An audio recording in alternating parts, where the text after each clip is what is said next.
Ye free ho ento aso e won semfofo ma na ye bono mantam na me de wadru ye brekum na ma ne boy free ho e ba ne se be ye break akra ni na ade hye wo ho te wo hu gu montene so ana won eyo ye kire na nana kwabena sabi a ono e free brekum se na se na edi o ye kire no anim ni nyina na se eyo ohene a ono ewo kota nana akwadwo fosu amankona ohene ono enim galamse hu sensem ye koso wo brono no so bi na eno no pani e ba abonten ye kasamafo a okasama no na akua ba abonten dia betu dwa se na nim ho hwe enenti eniama wodo a wokohunu ye obaabi a wotu galamse no wode akoma posifo se wonye hwehwemu na nambra abonten na ombepa chew anyesa na emra no ene no ebedi yie pa na se wode no begina mra na nim na ne esefata no wode amano na akua echirem ma wo brekum ehye se ye o ye kire e de akire oman Ghana mampani pa yempe galamse na yabaha a ebedi adanse gala ekoso ewo amomaso kromu ha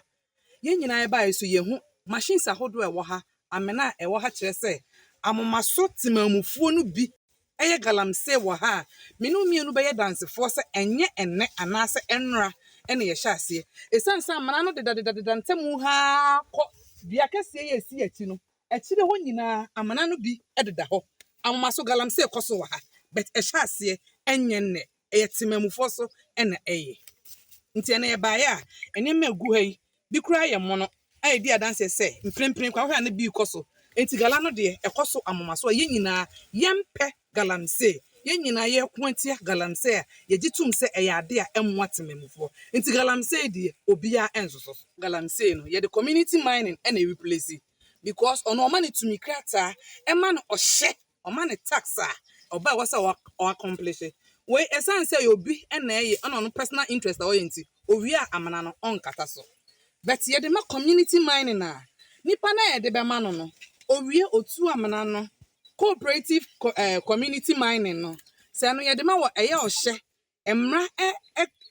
ehyew sesei ni sei na wo se wo ye enti se the cooperative mining ne ma obi se onya sa me na de da ha nyina eye na sede se enye onu na tu ye but e wo so okata so se be ye a enfa oyene ana atoye nchem enfa mmirekuru no enti ye nyina ye gitum ni ye kabom ni the cooperative community mining ne ba nka de we nyina nketo etwa ebeboa me ebeboa ni etu galamse as